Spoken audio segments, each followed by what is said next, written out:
Que les pedí en esta tarde que oráramos al Señor para que el Señor nos enseñe a vivir por fe, porque lamentablemente tengo que decir que hay muchos que se llaman cristianos que no saben lo que es vivir por fe. Tienen miedo a vivir por fe. Oyen testimonios, oyen de personas, de ministerios, de pastores, de siervos de Dios que viven o han vivido por fe, pero hay como algo que les impide a dar ese paso y a fiarse de Dios. Si ustedes supieran, hermanos, las preguntas y las cosas que me preguntaba mi padre cuando yo le dije que quería servir al Señor, cuando Él fue que me llevó a la iglesia, cuando Él fue primero que yo a la iglesia, y Él me preguntaba cuando le dije que quería servir al Señor, ¿de qué vas a vivir? Dime, ¿de qué vas a vivir? ¿Qué te crees que se puede vivir por fe? ¿Qué te crees que se puede vivir predicando el Evangelio? En aquel tiempo yo me convertí en una iglesia muy pequeña, no más de 40 personas. Había 3 jóvenes en la iglesia, uno de ellos era yo. Los cultos de jóvenes eran muy interesantes. 3 jóvenes, increíble. Cuando faltaba uno, imagínate tú, ¿no? Un culto de 2 jóvenes. Había una chica muy flaquita y la otra era muy gordita. Y yo estaba en medio de las dos. Esos eran los cultos de jóvenes. Nunca asistí a un campamento de jóvenes, nunca asistí a un retiro de jóvenes, porque ¿qué campamento íbamos a hacer? 3 jóvenes, imagínate tú, ¿verdad? Y mi padre siempre tenía esa preocupación. Después ya se dio cuenta de que no tenía por qué tener temor, pero siempre me decía, ¿no sería mejor que primeramente sacaras una carrera, que tuvieras una profesión, unos estudios, y después te dedicaras a servir al Señor? No sea que te falle las cosas del Señor, y entonces siempre tendrás algo a lo que agarrarte. Y yo siempre le decía, y le digo a todos hoy en día lo mismo: a ti te puede fallar tu trabajo, a ti te puede faltar el trabajo, a mí nunca me va a faltar el trabajo. A ti te pueden echar de un trabajo, a mí nunca el Señor me va a echar de su obra, de su ministerio, porque la Biblia dice que el llamado es irrevocable, y cuando Dios llama, Dios suple y cubre necesidades. Aleluya. Lo que pasa es que hemos inventado un sistema de vida, los cristianos, que hemos añadido a nuestras vidas al Señor, y hemos pensado que, bueno, tengo trabajo, tengo carrera, tengo coche, tengo, y además también tengo a Dios. Y no es así como el Señor quiere que vivamos. Por eso la iglesia actual tiene muchas cosas, más que cualquier otra generación de creyentes. Tenemos emisoras de radio, emisoras de televisión, hablando de todo esto. Mañana va a ser un día histórico en este país, créanme. No lo hemos buscado, no lo hemos pedido nosotros, pero Dios ha utilizado a hermanos para que mañana por primera vez 18 emisoras de radio emitan en directo el culto que mañana vamos a hacer en todas las frecuencias de radio de este país. Eso es algo histórico, hermanos, créanme. Así que mañana, cuando una persona ponga la radio, en cualquier frecuencia a la que vaya, va a escuchar la predicación de la palabra de Dios en las 18 emisoras que van a estar emitiendo en tiempo real. Es algo realmente increíble. Después a ver si podemos dar la lista de las emisoras, y tal vez incluso alguna de televisión, que por primera vez se han puesto todas de acuerdo, y no hemos ido nosotros a ellos. Ellos han pedido que les permitamos distribuir la palabra de Dios. Algo increíble, increíble. ¿Saben a qué me recuerda esto? Cuando el rey de España da el mensaje de fin de año, y en todas las emisoras de radio y de televisión del país, cambies a una o cambies a otra, al único que pueden ver y escuchar es al rey. Esto me recuerda que mañana solamente van a escuchar también al Rey de Reyes y al Señor de los Señores. Fuertes aplausos a nuestro Dios. Aleluya, qué bueno es Dios. Amén. Qué bueno es el Señor. Aleluya. Qué maravilla. Estamos viviendo tiempos realmente históricos. Y entonces, cuando una persona quiere servir al Señor, lo primero que tienes que tener bien claro que el Señor que llama es el Dios que respalda y es el Señor que bendice. Hoy en día, cuando alguien quiere, por ejemplo, ir a una universidad o a una escuela bíblica, pues uno tiene una lista, ¿no? De decir, bueno, en esta me ofrecen estos servicios, en esta está estos maestros, esta me cuesta tanto dinero, y esta es más barata, esta es más económica, esta me queda más cerca de mi casa, la otra me queda más lejos. Pero en los tiempos bíblicos, ¿cómo hacía una persona que quería prepararse y estudiar la palabra de Dios? Iba viajando por todo el país diciendo, ¿cuánto me cobran aquí? ustedes me van a cobrar mucho, me van a cobrar poco, porque tengo aquí una lista de precios. No se trabajaba así, no se movía la gente así. Era el maestro el que llamaba a los discípulos, y no los discípulos o los alumnos los que buscaban a su respectivo maestro. Y cuando un rabino te llamaba, amigo, ya podías estar tranquilo. Todos tus gastos, todas tus necesidades económicas o de la índole que fueran, el maestro se comprometía a cubrirlas, porque para eso te había llamado y para eso te había escogido. ¿Entienden ahora cuando el Señor Jesucristo le dice a sus discípulos: cuando yo os envié, os faltó algo? Decidme, sed sincero, ¿os faltó algo cuando yo les mandé de 2 en 2, por aquí y por allá? Y dijeron: nada, Señor, nada, maestro, nada nos faltó, porque el Señor que los llama era el Señor que cubría sus necesidades. Y eso no solamente ocurría hace 2000 años, sino que ocurre en el día de hoy. Cuando Dios llama, cuando hemos tenido el honor y el privilegio de haber recibido el llamado de Dios, el Dios que nos llama se encarga hasta del más mínimo detalle de nuestra vida, porque Él no le va a deber nunca a nadie, sino que conforme a sus riquezas en gloria, suplirá todas y cada una de nuestras necesidades para su honra y gloria. Bendito sea Dios. Eso es vivir por fe, creerle a Dios. Creo que Dios va a suplir la ropa que necesito. Creo que Dios va a suplir el dinero para poder rentar o comprar un departamento o un local para hacer reuniones para el Señor. Creo que el Señor me va a proveer los zapatos. Creo que el Señor me va a proveer el agua. Creo que el Señor va a cuidar de mis hijos. Creo que el Señor se va a encargar de todo, porque para eso Él me ha llamado. Y yo quiero que todos en esta noche tengamos claro una cosa: Dios nunca nos va a fallar. ¿Cuántos dicen amén? Dios jamás nos va a dar una promesa y luego se va a olvidar de ella o no lo va a cumplir. Todo lo contrario, hermanos. Hay más de 8000 y pico promesas en la Biblia. Y dice la Escritura que todas son sí y amén en Cristo Jesús. Por lo tanto, usted no tiene que tener ningún temor de nada, ni de nadie. Es más, le digo algo y le soy muy claro y directo.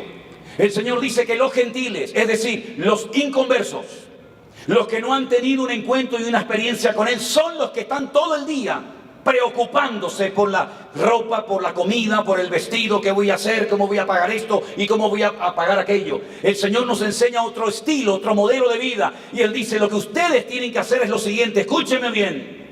Si queréis ser mis discípulos, prestar atención a mis mandamientos. Buscad primeramente el reino de Dios y su justicia, y todas las demás cosas os vendrán por añadidura. Bendito sea Dios. Y si no me creen, si no se fían de lo que les estoy diciendo, observen las aves del cielo. ¿Han visto alguna vez algún ave que sale a trabajar por la mañana con un pico, con una pala, preocupado y angustiado de lo que va a comer o de lo que va a necesitar? Ni uno. Los pájaros se levantan generalmente más temprano que nosotros, los seres humanos. ¿Y qué es lo primero que hacen? Se ponen a cantar. Se ponen a cantar, se ponen a cantar, se ponen a marcar su territorio. Y eso es lo primero que nosotros deberíamos de hacer al levantarnos: cantarle al Rey de Reyes y al Señor de los Señores, gozarnos y alegrarnos, y no estar todo el día amargados, nerviosos, preocupados, estresados. Y el Señor se va a encargar de todas y cada una de mis necesidades, porque el Señor es el Dios de la plata y del oro, y nunca le va a faltar nada a un hijo de Dios que cree y confía en su palabra. ¿Cuántos dicen amén? Así que, mis queridos hermanos, vivir por fe es posible. Yo llevo 45 años experimentándolo en carne propia. 45 años viviendo por fe. Sé lo que es sentarme a una mesa sin comida y hacer una oración por unos supuestos alimentos que tenían que haber sido puestos en la mesa, pero no los teníamos. Y después de la oración y decir: bendice estos alimentos, Señor, gracias por ellos. Suple a todos tus hijos el alimento en este día, en el nombre de Jesús. Amén. Sentarnos y ponernos a hablar un ratito, mirándonos a las caras, mi esposa y yo. Y pasados unos minutos, alguien llegó y tocó la puerta. Abrimos a la puerta, era el cartero. En aquella época se utilizaba algo que se llamaban los giros postales. Era cuando una persona en cualquier parte del mundo sentía mandar un dinero a un amigo, a un familiar, a un padre, a quien fuera, y entonces el cartero venía, y si estabas en casa te daba el dinero, y si no te dejaba un papel y tú tenías que ir a cobrarlo al correo. El cartero llegó ese día y nos dijo: ¿alguien les ha mandado un giro postal? En aquella época había una moneda en España que se llamaban las pesetas, ya no existen, hoy en día se llaman los euros. y alguien les ha mandado 3.000 pesetas en aquel momento. Entonces Elena salió, compró algo de comida, y ese día la oración que hicimos de Señor, gracias por los alimentos que tú has provisto, se cumplió literalmente, porque el Señor no le debe nada a nadie, y el Señor suplió nuestra necesidad ese día y todos nuestros días de nuestra vida, porque ese es nuestro Dios. Porque si cuando estaba en el mundo Dios me cuidó y me protegió, ¿cuánto más ahora que estoy en su reino y esculpido en sus manos, el Señor proveerá todas y cada una de mis necesidades? Es verdad, habrá tiempos de abundancia, por supuesto, y también de escasez, pero en todo y por todo nos gozamos en Cristo. ¿Por qué? Porque todo lo podemos en Cristo que nos fortalece. Bendito sea Dios. Así que, hermanos queridos, vivan tranquilos, relajados, sin miedo, sin preocupaciones. Dedíquense a lo que tienen que dedicarse. Si hay que orar, oramos. Si hay que evangelizar, evangelizamos. Si hay que ir al culto, vamos al culto. En otras palabras, ponga al Señor siempre en primer lugar en su vida, y el Señor se va a encargar de sorprenderle cada día. Mire, el factor sorpresa no puede nunca desaparecer de nuestras vidas y de nuestras congregaciones. No tenemos que vivir una vida cristiana religiosa como que ya lo sabemos todo y ya lo entendemos todo. No, hermanos. Tenemos que tener siempre el factor sorpresa vivo y latente en nuestras congregaciones. El hecho de estar aquí es un milagro, ¿verdad, Jeremías? Es un milagro. ¿Cuánto cuesta esto, hermano? ¿Cuánto cuesta esto? ¿A usted cuánto le ha costado estar aquí? ¿Cuánto le han cobrado en la entrada por entrar? Si alguien le ha cobrado para entrar aquí, ya le pueden estar devolviendo el dinero. Porque este evento no lo hemos hecho para recaudar dinero. Yo no soy como algunos que dicen, yo no voy si no me dan tanta cantidad de dinero. Hay gente que se mueve en el ministerio de esa manera.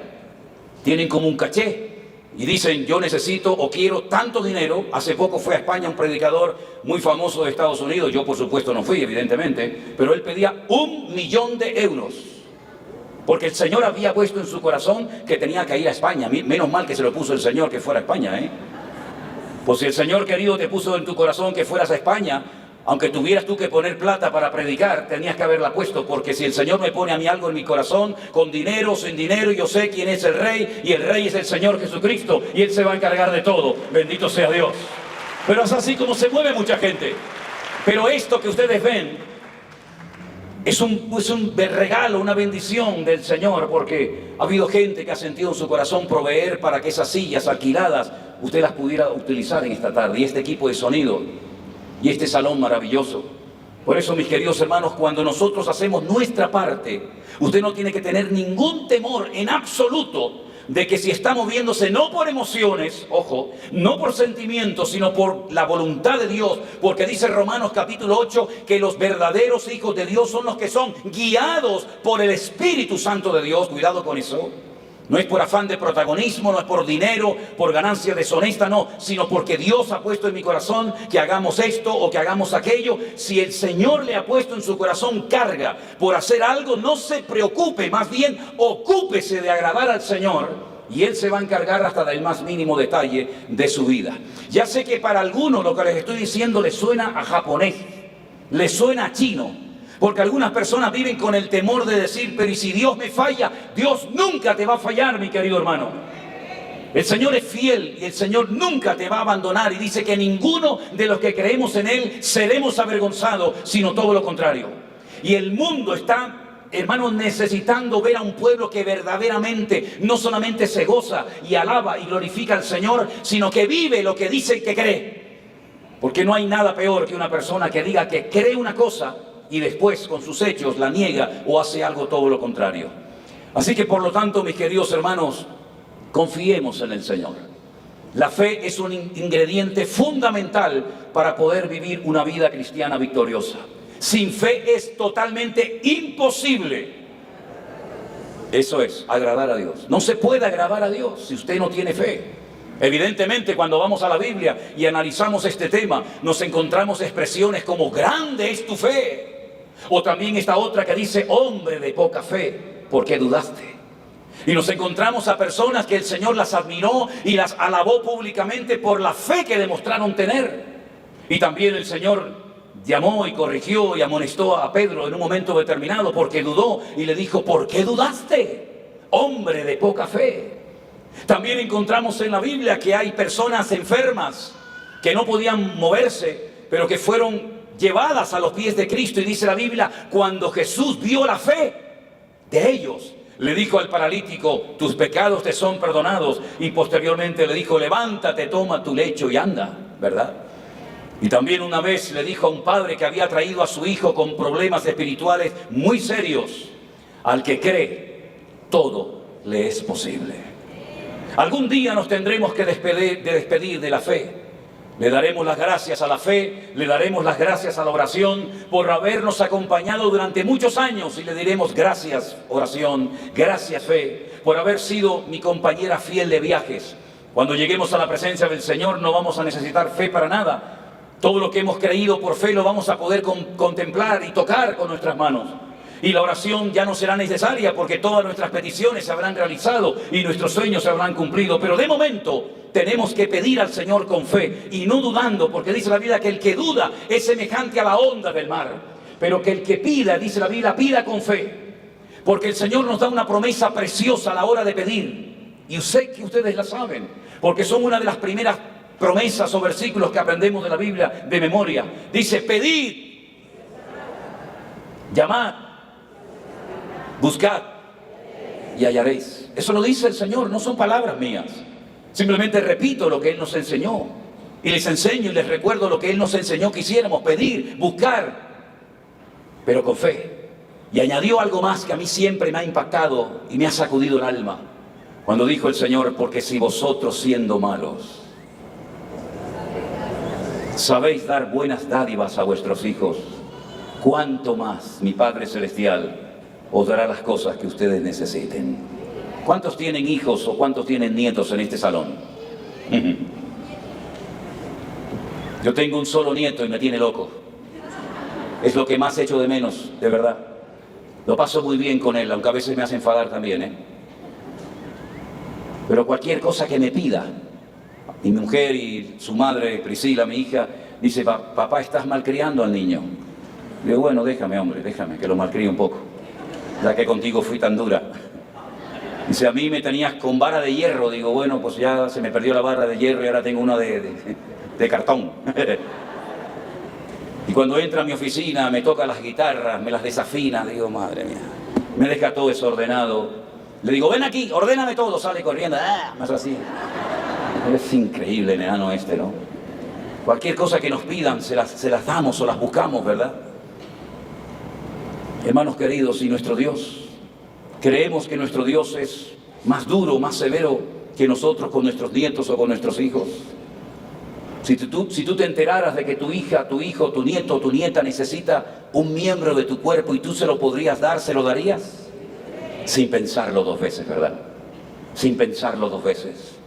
¿Y todo por qué? Por amor.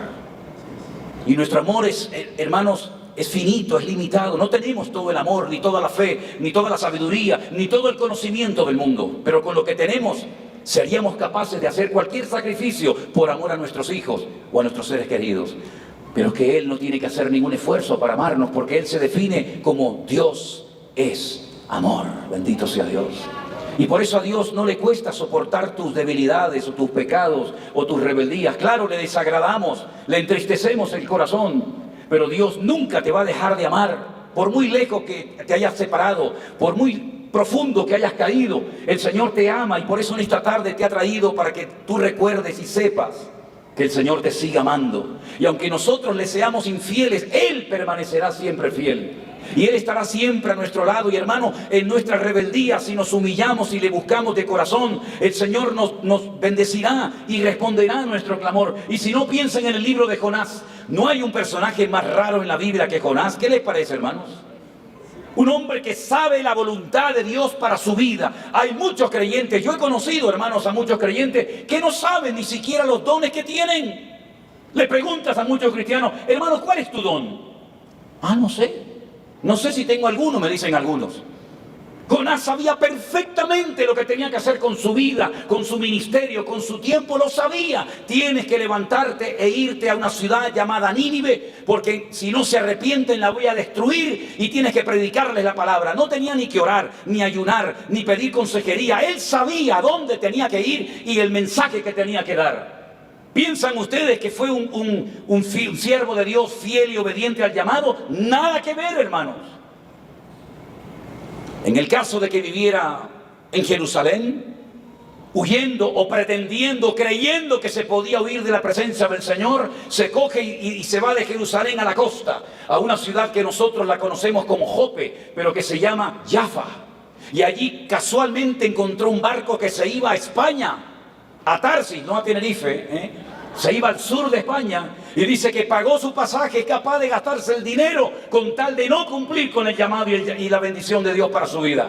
Se monta en el barco y se dice que se va al camarote de más abajo. ¿Se dan cuenta cómo la vida de un desobediente y de un rebelde siempre es descender y nunca es ascender? Desciende de Jerusalén a Jope, de Jope al camarote y del camarote a lo profundo de la mar. Porque dice la Biblia que antes de hacer caso al llamado de Dios, prefirió que lo arrojaran por la borda y morir ahogado antes de decir obedezco al Señor. Espero que no haya nadie como Jonás en esta sala, en esta noche. Y estando en lo más profundo, a punto de morir, clamó al Señor y mencionó palabras del centro de la Biblia. Si partiéramos la Biblia por la mitad, justamente por la mitad, el mismo número de versículos a la izquierda y el mismo número de versículos a la derecha, justamente el centro de la Biblia dice: mejor es confiar en Dios que confiar en los hombres. Ese es el corazón, el centro mismo de la Biblia. Y ese Salmo 118 dice: desde la angustia invoqué al Eterno y Él me respondió. Y el Señor le da orden a ese pez de que lo vomite, de que lo arroje otra vez en la costa. Y es entonces cuando recapacita y se da cuenta que es una pérdida de tiempo y una locura y un auténtico disparate pretender huir de la presencia del Señor, del llamado de Dios. Y rumbo a Tarsis se va y entonces comienza a predicar. La ciudad era tan enorme que dice que tardó 3 días en recorrerla de punta a punta. Iba clamando un mensaje directo y claro y fácil de entender: si no se arrepienten, en un breve periodo de tiempo esta ciudad y todos sus habitantes va a ser totalmente destruida y no va a quedar nadie vivo. Él pensaba que iban a rechazar el mensaje de Dios. Se equivocó rotundamente.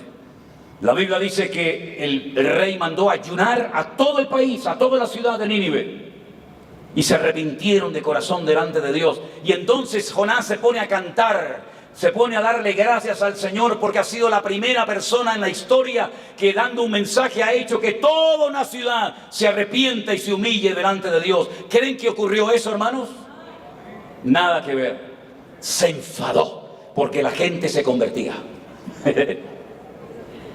Porque él sabía que cuando la gente fuera expuesta al mensaje de la palabra de Dios, corría el riesgo de que la gente se arrepintiera, se convirtiera y por lo tanto el Señor les perdonara. Y eso fue lo que ocurrió. Toda la ciudad se humilló delante del Señor y el Señor la perdonó. Por lo menos tuvieron un tiempo de gracia, porque tiempo más tarde Nínive fue destruida, ¿verdad? Hermanos queridos, un hombre rebelde, un hombre desobediente, que tenía un llamado de Dios, una revelación específica de Dios para su vida, sabía lo que Dios pedía de su vida y no quiere cumplir con el llamado de Dios. Y hermanos queridos, hoy vivimos tiempos en los que hay gente que ha oído miles de sermones, ha estado en miles de cultos o de reuniones, campamentos, retiros, ha escuchado por internet, por YouTube, por Facebook, en la iglesia, en todas partes, testimonios, en todas partes sermones y estudios, y todavía están dudando de que Dios pueda usar sus vidas y proveer sus necesidades. Por favor, destierren definitivamente de vuestros corazones y de vuestras mentes cualquier duda de que Dios te va a fallar y no te va a respaldar si te atreves a vivir por fe. La Biblia dice: el justo por la fe vivirá, no por emociones, no por sentimientos, no por sueños, no por visiones, no por aplausos, no por dinero, sino por fe. Y la fe es creer que lo que Dios ha dicho en su palabra se va a cumplir en mi vida, sí o sí. ¿Cuántos dicen amén? Denle ese fuerte aplauso al Señor en esta noche. Aleluya. Bendito sea Dios. Y por eso, como la fe es algo tan importante en la Biblia, hay un capítulo entero que habla acerca de la fe. ¿Verdad que no hay un capítulo entero en la Biblia que hable del gozo? ¿Verdad que no hay un capítulo en la Biblia entero, del primer versículo hasta el último, que hable, por ejemplo, de la oración o de cualquier otro tema? Pero sin embargo hay un capítulo entero en nuestras Biblias, concretamente en el libro o en la carta a los Hebreos, cuyo tema central es la fe. Y la definición bíblica de la fe, presta atención, en Hebreos 11:1 es esta: la fe es la certeza de lo que se espera, la convicción de lo que no se ve. Eso es la fe según la Biblia. Es certeza, es convicción, no hay duda, no hay ninguna grieta en mi corazón que me haga dudar que lo que Dios me ha prometido se va a cumplir en mi vida. Y para que podamos entender cómo trabaja la fe, cómo se manifiesta la fe, la Biblia nos da mucha información acerca de este tema de vital importancia. Número 1, encontramos la definición. No encontramos en la Biblia la definición de gozo. No encontramos en la Biblia la definición de oración. Pero sí encontramos en la Biblia una definición preciosa de lo que es la fe, o de lo que es la fe para Dios. Además encontramos ejemplos de hombres y de mujeres que por lo que hicieron o por lo que dijeron pasaron a la historia como hombres y mujeres de fe. Tenemos el ejemplo de Noé, un hombre que nunca vio llover. Si yo digo, hermanos, prepárense, mañana va a llover, todos sabemos lo que es la lluvia. Es agua que cae de arriba hacia abajo. Pero Noé hasta ese momento nunca había visto la lluvia. La humanidad no había visto nunca llover. ¿Cómo entonces se regaban los campos? ¿Cómo se regaban los prados, los árboles, etcétera? Porque dice que había un vapor que subía de las entrañas de la tierra. Era algo de abajo hacia arriba, y la lluvia es algo de arriba hacia abajo. Noé no sabía, pero dice la Biblia que Noé le creyó a Dios.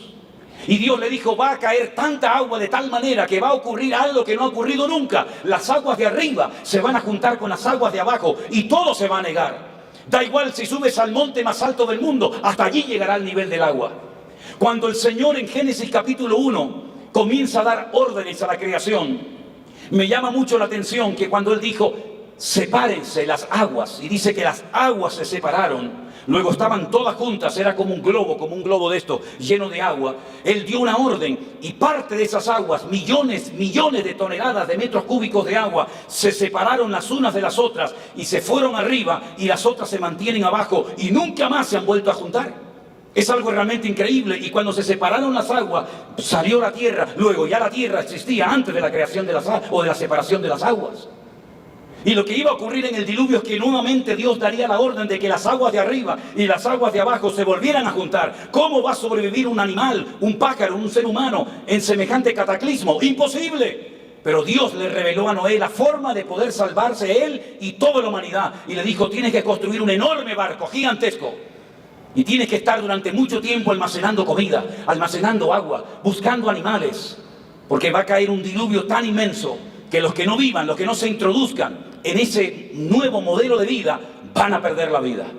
Solamente 8 personas, él, su esposa, sus 3 hijos, Sem, Cam y Jafet, con sus respectivas esposas, le creyeron a Dios. Se prepararon durante más de 120 años para estar un año dentro del barco.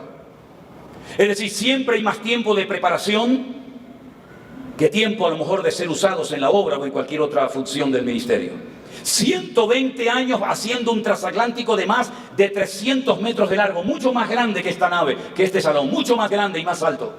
120 años cortando madera, 120 años trabajándose y esforzándose, y al mismo tiempo predicando y advirtiendo a su generación de que vendría un cataclismo que iba a arrasar con toda la raza humana y con los animales. Y finalmente, lo que Dios le prometió, lo que Dios le advirtió, se cumplió literalmente. Y en el capítulo 11 del libro de Hebreos usted encuentra que por la fe Noé se preparó durante 120 años, y gracias a la fe, a la constancia y perseverancia de ese hombre, tú y yo estamos en este lugar, en este día.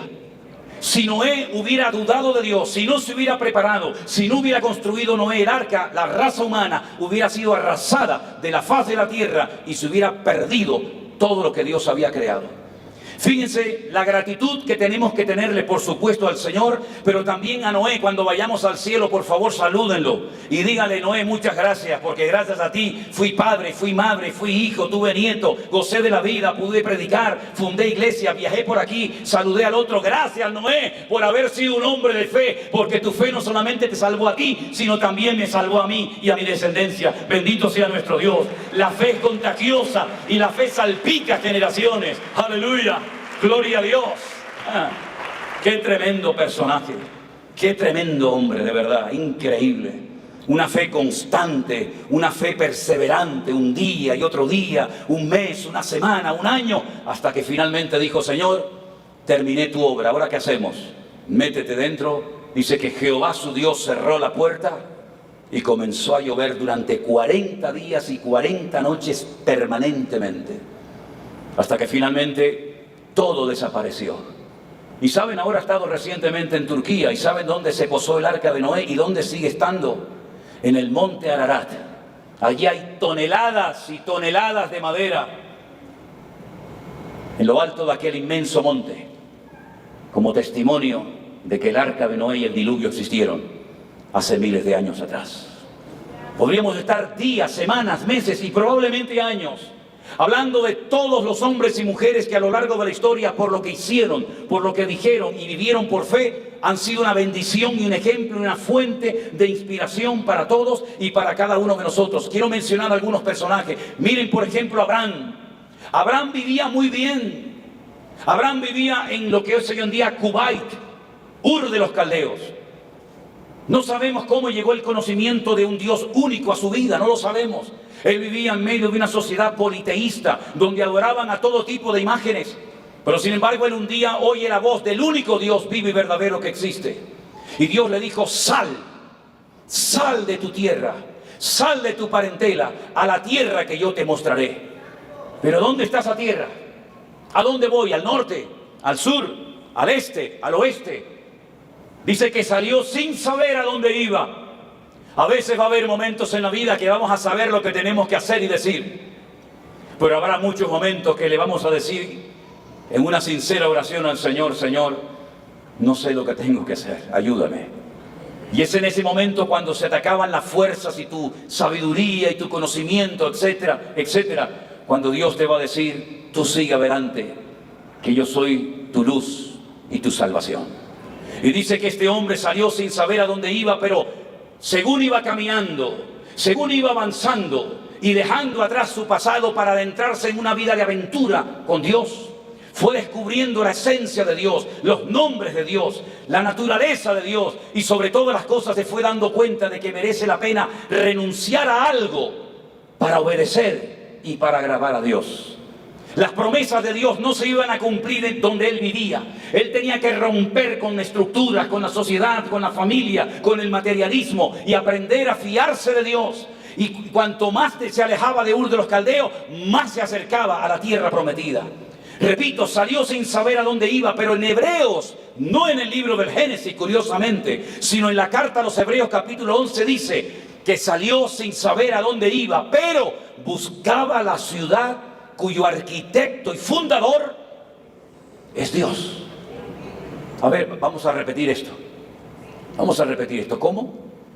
Entiendo que Abraham recibiera un llamado para salir de Ur de los Caldeos, para ir a un lugar que Dios le fue revelando paulatinamente, progresivamente dónde se encontraba, pero no he entendido lo de que salió buscando la ciudad cuyo arquitecto y fundador es Dios. Y dice que la vio y dijo: ahí está, mírenla, esa es la ciudad que Dios ha construido, esa es la nueva Jerusalén que yo la he podido ver y la saludo y algún día estaré en ella. Bendito sea Dios. Esto es algo increíble que nos vuela, que nos rompe la cabeza. ¿Cómo que vio la ciudad cuyo arquitecto y fundador es Dios? Si Cristo no había nacido, si no había evangelio, no había Israel, no había iglesia, no había templo, no había nada. ¿Cómo que la ciudad nueva de Jerusalén estaba ya construida antes de que el Señor Jesucristo muriera y resucitara en la cruz? Es que el Señor lo tenía ya todo preparado desde la eternidad para que tú y yo no vivamos perdidamente, sino sepamos que tenemos un destino eterno que se llama la nueva Jerusalén, que nos está esperando a todos. Fuertes aplausos a nuestro Dios. ¡Aleluya! Gloria a Dios, calles de oro, puertas de perla, ya está preparada, mi hermano, para ti y para mí. Por eso el Señor le dice a Felipe: Felipe, hermanos míos, discípulos queridos míos, si creéis en Dios, creed también en mí. En la casa de mi Padre muchas moradas hay. Si así no fuera, yo os lo hubiera dicho. Voy pues a preparar un lugar para vosotros, para que donde yo esté, vosotros estéis conmigo. ¿Y sabéis a dónde voy? Y sabéis el camino. Ay, Señor, perdona. ¿El camino? ¿Cómo? Si no sabemos a dónde vas, ¿cómo vamos a saber el camino? ¿Cómo que no sabes el camino? Tengo otra vez que recordarte que yo soy el camino. Yo soy la verdad y yo soy la vida, y que nadie va al Padre sino solamente a través de mí. Y un discípulo dice: Señor, una pregunta, una petición, por favor, muéstranos al Padre y nos basta. Con eso ya me doy por satisfecho. Tanto tiempo, Felipe, hace que estoy con vosotros y no te has dado cuenta todavía que el que me ha visto a mí ha visto al Padre. Hermanos queridos, el Señor Jesucristo, claro que es el camino, claro que es la verdad, claro que es la vida, y además es el león de la tribu de Judá. Es el único nombre por el cual debemos ser salvos. ¡Aleluya! Estamos en la verdad, que es Cristo Jesús, nuestro amado Señor. Fuerte, fuerte ese aplauso a Él. ¡Aleluya! Gloria a ti, mi Señor. Gracias, Padre. Gloria a Dios. Hermanos queridos, la pregunta es: ¿llegó o no llegó Abraham a la tierra prometida? Dígame. Díganlo fuerte. Claro que llegó, mi hermano. Porque la fe siempre termina bien. El desobediente, el rebelde, el descarriado siempre termina mal. Si no es colgado de los pelos, es quitándose la vida, acostándose sobre una espada. Pero mis queridos hermanos, el hombre de fe siempre termina bien. Porque la fe es la vida de Dios dentro de tu corazón. Por eso en hebreo dice que el justo, en hebreo dice, por la fe existirá. Es mucho más que vivir.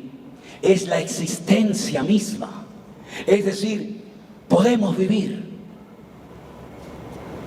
pero existir, mi existencia, mi propósito en la vida no se puede cumplir si no avivo, si no uso y alimento la fe que Dios ha puesto en mi corazón. Es un regalo del cielo, no se puede comprar con dinero. No se puede comprar fe en un supermercado, en una farmacia, ni en una iglesia. La fe viene por oír, por obedecer la palabra de Dios. Y es un elemento tan importante que aparece en Gálatas capítulo 5 como parte del fruto del Espíritu. Mas el fruto del Espíritu es amor, gozo, paz, paciencia, benignidad, fe, mansedumbre, templanza. Contra tales cosas no hay ley. Y es tan importante la fe que también aparece en 1 Corintios capítulo 12 como uno de los 9 dones del Espíritu Santo: discernimiento de espíritu, profecía, don de lenguas, palabra de sabiduría, fe, milagros, etc. En otras palabras, la fe es el elemento indispensable, hermanos queridos, para poder vivir una vida cristiana victoriosa y poderosa en el Señor. Si no tenemos carro, no importa, vayamos en el colectivo, en el autobús, y si no, caminando. Pero no se puede vivir sin fe. Podemos vivir sin luz, podemos vivir sin carro, podemos vivir en una cueva, podemos prescindir de miles de cosas en la vida, pero por favor no pierdas la fe, que es lo que el mundo nos quiere quitar. Aviva la fe, porque sin fe es imposible agradar a Dios. La fe es fundamental, y hoy en día más que nunca. Aleluya. Ahora déjenme que les diga algo. La fe no es ser un idiota, y perdonen la expresión. La fe no es ser un cretino, un imbécil. Bueno, ustedes tienen fe porque como ustedes todo lo arreglan con la fe. Y algunos me dicen: yo lo que creo es en la ciencia. ¿En cuál? Yo creo, me dicen algunos, en el Big Bang, me dicen. ¿En quién? En el Big Bang, digo yo también. ¿Cómo? Sí, yo también. Y yo creo en la ciencia, digo yo también. Pero la verdadera ciencia no contradice a la palabra, sino que ambas se complementan. Y la ciencia ha descubierto no hace muchos años cosas que la Biblia ya las había dicho hace miles de años. En este planeta Tierra se mandó a la hoguera por parte de los papas de Roma a personas porque decían que la Tierra era redonda. Papas católicos mandaron a la hoguera a personas por decir que la Tierra no era plana, sino era redonda. Pero la Biblia ya decía desde los tiempos del profeta Isaías que el Señor nuestro Dios está sentado sobre el círculo de la tierra. Y la Biblia nos habla del peso del viento. Y la Biblia nos habla de elementos químicos. Y la Biblia nos habla de un montón de cosas que la ciencia descubrió hasta el otro día. Y es que la verdadera ciencia no va en contra de la Biblia, ni la Biblia va en contra de la ciencia. Pero no se olviden de que la ciencia va cambiando. Lo que hoy se cree, mañana se duda, o viceversa. Pero el cielo y la tierra pasarán, pero la palabra de Dios permanece para siempre. Por eso mi fe no está en el hombre, no está en la ciencia, está en un Dios verdadero, vivo y poderoso, en el nombre de Jesús. Aleluya. Alguien me dijo una vez: ¿usted me puede demostrar que Dios no existe? O que Dios existe, perdón. Le dije: vamos a hacer algo. Te doy 1.000 euros ahora mismo. 1.000 euros ahora mismo. Si tú eres capaz de subir acá arriba y demostrarme que Dios no existe. Cuando lo hagas, yo te demostraré que Dios existe. Llevo 45 años desafiando en público, en universidades, en cárceles, en todas partes a la gente, diciéndole: te doy lo que me pidas, si eres capaz de demostrarme científicamente que Dios no existe. Cuando tú lo demuestres, yo te demostraré si Dios existe o no. Y todavía estoy esperando. Si aquí hay alguna persona que se atreve, los 1.000 euros son tuyos. Pero me temo que tampoco en Guatemala no vamos a encontrar a nadie. Porque si quieres echar mano del método científico para demostrar que Dios no existe, no te va a funcionar, porque ese método no se inventó, no se creó para demostrar la existencia o no existencia de seres humanos. Por el método científico tú no puedes demostrar que hoy estás aquí. Por el método científico tú no puedes demostrar que te llamas Juan, Pedro, Antonio, Juanita, como quiera que te llames. Por el método científico tú no puedes demostrar muchas cosas, porque ese método, ese sistema no se inventó, no se creó, no se diseñó para probar la existencia o no existencia de seres humanos. Pero mis queridos hermanos, cuando vamos a la palabra de Dios, nos encontramos que ese Dios aparentemente impersonal, aparentemente lejano y distante a nuestra existencia, se ha acercado a nosotros. No es que nosotros nos hemos acercado a Él, no te confundas, amigo. Él se acercó a nosotros, porque nos amó de tal manera, de tal magnitud, que vino y se hizo hombre y se encarnó y habitó entre nosotros y vimos su gloria. Y a mucha gente le digo: tú quieres creer para ver, tú quieres ver para creer, vente conmigo a Israel, vente conmigo a Israel. Y te voy a demostrar cómo sale agua de las piedras, cosa que nunca seguramente has visto en tu vida. Y vas a poder ver la Biblia, no hace falta ni que la leas, allí la vas a poder ver. Y te vas a dar cuenta de cosas tremendas que Dios ha hecho a lo largo de la historia, que han quedado como señales, como evidencia en el camino, para que la humanidad tenga puntos de referencia y sepa que la fe, como algunos dicen, no es ciega. La fe mía no es ciega, la fe mía es comprobable. Y hay muchas formas de demostrar que la palabra de Dios, que la Biblia es la palabra de Dios y el Corán, por ejemplo, no lo es. Y podemos demostrar que nuestra fe no es ciega, porque aparte de lo que la Biblia dice, podemos además experimentar en carne propia, personalmente, un encuentro y una experiencia con el Dios del cielo y de la tierra. Y eso es lo que yo te invito a que tú tengas a partir de hoy, una relación personal con el Dios creador, con el Dios que se humanó, con el Dios que se encarnó, se hizo hombre y habitó entre nosotros y vimos su gloria. Si el Señor Jesucristo no existiera, si la Biblia fuera mentira, yo no tendría ningún motivo para estar aquí lejos de mi casa en esta noche. Sinceramente, no me mueven motivos económicos ni de ninguna índole. Lo único que me mueve a no parar y estar más tiempo a veces fuera de mi casa que dentro de mi casa con mi familia, es que el amor de Dios, como dice la Escritura, nos constriñe, nos mueve. Y yo quiero que todo el mundo sepa, desde el más grande hasta el más pequeño, que hay un Dios que existe, un Dios que salva, un Dios que liberta a los cautivos, un Dios que te saca de la brujería, de la hechicería, que Dios rompe cadenas espirituales, que puedes ser libre de la heroína, de la cocaína, del crack y de lo que tú quieras, porque el poder más grande que existe es el poder del amor de Dios. Ya lo dijo Albert Einstein: el mayor poder de la tierra es el amor de Dios. ¡Aleluya! El amor de Dios movió a Dios a enviar a su Hijo unigénito al mundo. Si tú no tienes ese amor, esa presencia en tu corazón, tú no estás disfrutando de la vida. Eres un muerto viviente. ¿Sabes lo que es un muerto viviente? Una persona que cree que está vivo, pero está muerto. Por eso cuando entendemos lo que es un encuentro, una experiencia personal con Cristo, entendemos las palabras de Pablo a los hermanos de la iglesia de Éfeso, cuando les dice: escuchadme bien, Él os dio vida cuando estabais muertos en vuestros delitos y en vuestros pecados. ¿Cómo que yo estaba muerto? Sí, yo estuve muerto. Y el día que me encontré con Cristo, mi espíritu renació y me encontré con el autor de la vida. Yo comía, yo viajaba, yo respiraba, yo iba de un lugar a otro, pero era un muerto espiritualmente hablando. Pero ahora estoy vivo porque el Espíritu Santo de Dios me dio vida y vida en abundancia. Bendito sea Dios. Si tú no tienes esa vida, hoy tú la puedes tener, mi hermano y amigo. Porque tú no estás en este salón por casualidad. Tú no has venido aquí simplemente para pasar una tarde más o menos entretenida. No, hay un propósito eterno. Hay miles de personas. Hay ángeles del cielo en este momento pendientes de esta reunión, porque sabían que tú hoy aquí ibas a estar. Y el Señor estaba esperándote y llamando y llamando y llamando a tu corazón. Te buscó de niño, te buscó en el vientre de tu madre, te buscó en una iglesia, te buscó en la universidad, te buscó en la calle, te ha buscado toda la vida, hasta que por fin hoy te ha traído a este lugar, para que lo conozcas y nunca más te sientas solo, incomprendido o abandonado, sino que sepas que Dios te ama, Dios te ama, Dios te ama, Dios te ama, Dios te ama, y murió por ti y resucitó al tercer día. Aleluya. Y hoy quiere cambiar tu vida. Bendito sea Dios.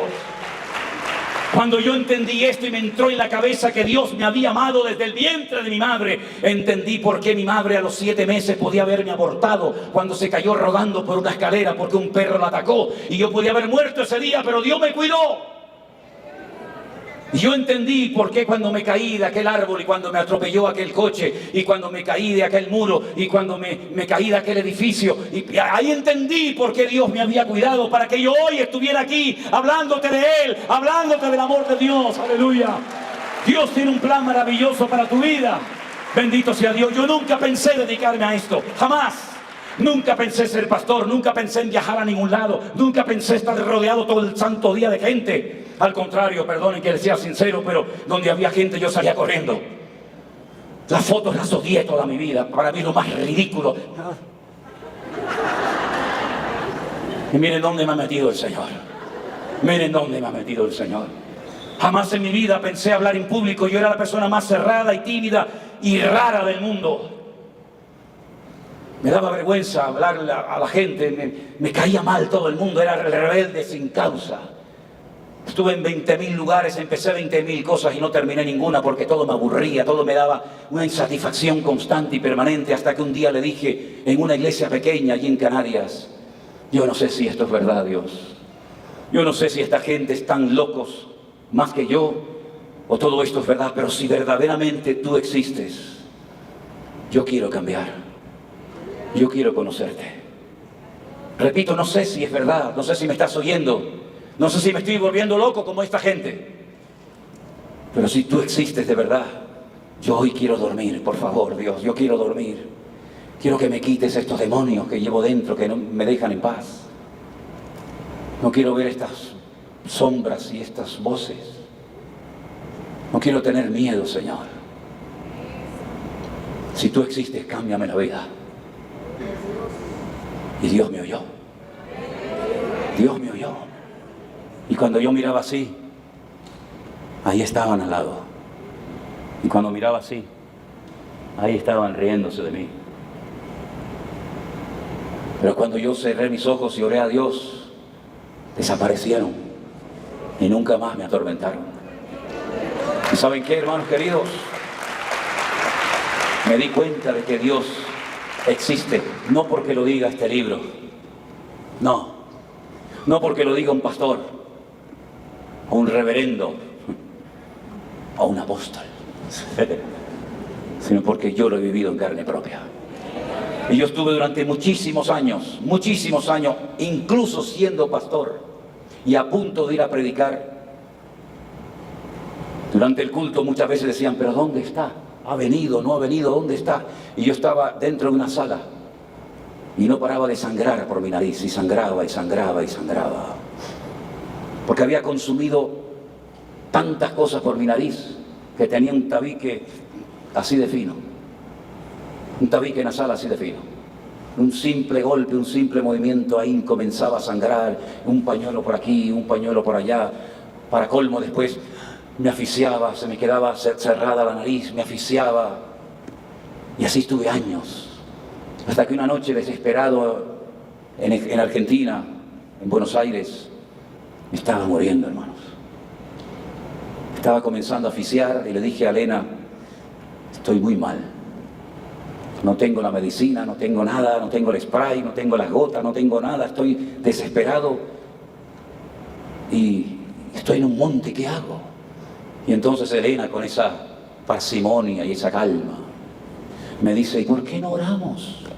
Le dije, orar siempre con acá con lo mismo. Yo quiero mis gotas, yo quiero mi medicina. Era como un drogadicto, hermanos. No podía vivir sin eso. Las tenía aquí en el bolsillo, en el pantalón, en el coche, en todas partes tenía aquellos spray, aquellas gotas que las necesitaba. A veces ya ni me hacían nada, pero me calmaban. Entonces me dice, vamos a orar. Cierra tus ojos, me dijo. Cerré los ojos. Honestamente le digo, entendí lo que significa cuando vio el Señor la fe de ellos, porque yo en ese momento no tenía ninguna. Y le dije, venga, vamos a orar, venga, termina rápido, le digo, date prisa. Cerré los ojos, me puso su mano en el pecho y me dijo, Señor, por favor, ten misericordia de Manolo. Ayúdalo, sánalo, ábrele sus pulmones y quítale esto definitivamente de su vida. Año 1990, muchos de ustedes no habían nacido. Y cuando yo dije amén, me entró un aire fresco en mis pulmones y nunca más volví a usar ni spray, ni gotas, ni nada. He respirado de maravilla, corro, nado todos los días, salto, brinco y jamás en mi vida me ha vuelto a dar nada. ¿Saben por qué? Porque el Señor me liberó, el Señor me salvó y el Señor me sanó. Porque Él está vivo y le doy hoy toda la gloria y toda la honra a mi Señor. Pido un aplauso fuerte para Él que está esta tarde entre nosotros. ¡Aleluya! ¡Gloria a Dios! Gracias, Señor Jesús. Gracias, Señor Jesús. Hermanos queridos, yo les podría hablar de Él años enteros, porque me enamoré de Él. Me enamoré de mi Dios. Y sé cuándo está en un lugar y cuándo no está. Y puedo decirles, no por quedar bien delante de ustedes, que en este momento Él está en este lugar. Y voy a pedirles algo, que cerremos nuestros ojos. Voy a pedirle a nuestro hermano Jason que pase su momentito y vamos a pedirle al Señor algo que tal vez usted nunca se ha atrevido a pedirle, pero yo lo he hecho en varias ocasiones y es maravilloso. ¿Y saben lo que es? Decirle, Señor, ven donde estoy ahora sentado y ora por mí. Aquí hay gente que necesita un milagro. Aquí hay gente que ha padecido o está padeciendo un cáncer en su cuerpo en este momento. Aquí hay gente que tiene enfermedades, aquí hay gente que tiene dolores, aquí hay gente que tiene problemas muy graves. Y yo no les puedo ayudar, créame, soy un ser humano exactamente igual que tú. Pero como yo sé que Él está aquí en este momento, pídele, Señor, acércate a mi silla. Pon tus manos sobre mi cuerpo, Señor. Y sáname ahora de mi enfermedad. Aleluya. Atrévete a pedirle al Señor que pasee por ti, que ore por ti y que se lleve esa dolencia y enfermedad. Oh, gracias, Señor Jesús. Comienza a pasearte en este lugar, mi amado Señor. Oh, gloria a Jesús. Quita esos dolores, Señor, ahora mismo. Rompe esas cadenas, amado mío. Ora por nosotros, Señor, con tus benditas manos. Por esa niña, Señor, por esa mujer, por ese marido. Paséate en esta sala en esta noche, Señor Jesús. Te necesito, Señor. Ora por mí en este momento, mi amado Señor. Arranca de mi vida esa atadura, ese vicio, ese complejo, ese miedo. Quítalo, Señor Jesús. Sana mi dolencia y mi enfermedad, Señor. Fortalece mis huesos, amado mío. Ese cáncer que desaparezca ahora en el nombre de Jesús. Tal vez la ciencia médica ha dicho no podemos hacer nada más por ti. Pero yo sé que tú lo puedes hacer, Señor. Aleluya. Yo sé que tú Lo puedes hacer, Señor, si quieres. Di la palabra. Ese dolor de cabeza, de columna, de espaldas, ese riñón que no quiere trabajar, trae sanidad, Señor. Sanidad física, sanidad espiritual, sanidad mental, Señor. Y sobre todo, llénanos de tu paz. Llénanos de tu paz, Señor Jesús. Porque tú eres el Rey de Reyes y el Señor de los señores. No hay dolencia, no hay enfermedad, no hay dolor que se resista a tu poder y a tu autoridad, Señor. Ora por nosotros, Señor. Aleluya. Ora por nosotros, Señor Jesús.